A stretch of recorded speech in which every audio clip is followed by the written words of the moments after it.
A special thank you to each of our subscribers who make this channel possible. Here's today's story.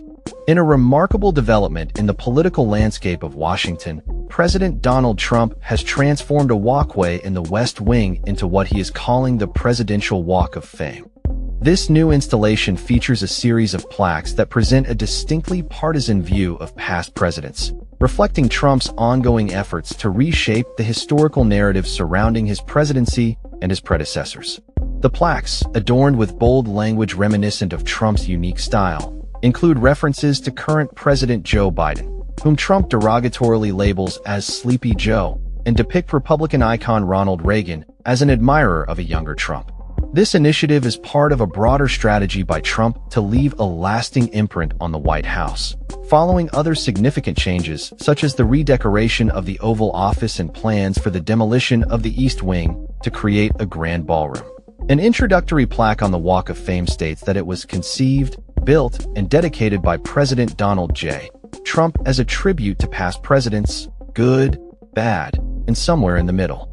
Among the more controversial plaques is one dedicated to President Biden, which reiterates the unfounded claim that his election was the result of the most corrupt election ever, despite Biden's clear victory in the 2020 election, where he won both the popular vote and the Electoral College.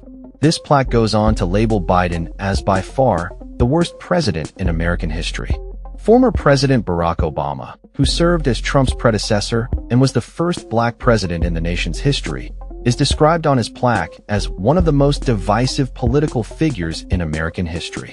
Meanwhile, the plaque for former President George W. Bush acknowledges his role in establishing the Department of Homeland Security, but criticizes his decisions regarding the wars in Afghanistan and Iraq, stating that both of which should not have happened.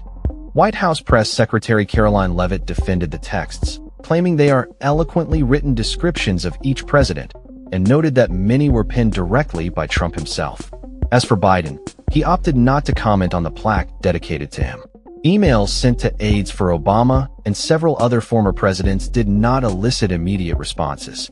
In September, Trump had already made headlines by refashioning the colonnade that connects the West Wing to the White House residence, adding gilded portraits of all former presidents, except for Biden, whom Trump chose to represent with an auto pen, a jab at Biden's age and capabilities.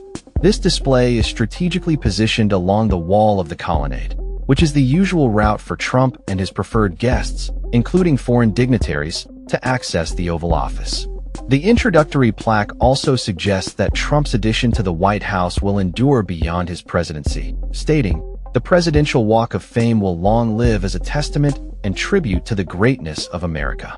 As this installation draws mixed reactions, it raises questions about the implications of such a personalized and partisan portrayal of history within one of the nation's most iconic buildings.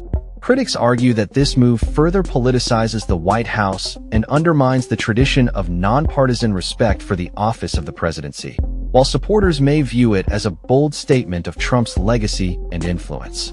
The long-term impact of the Presidential Walk of Fame remains to be seen, but it undoubtedly adds a new layer of complexity to the already contentious political climate in the United States. That's all for this story. We upload videos every day covering many different subjects, so hit that subscribe button to stay informed. Thanks for watching.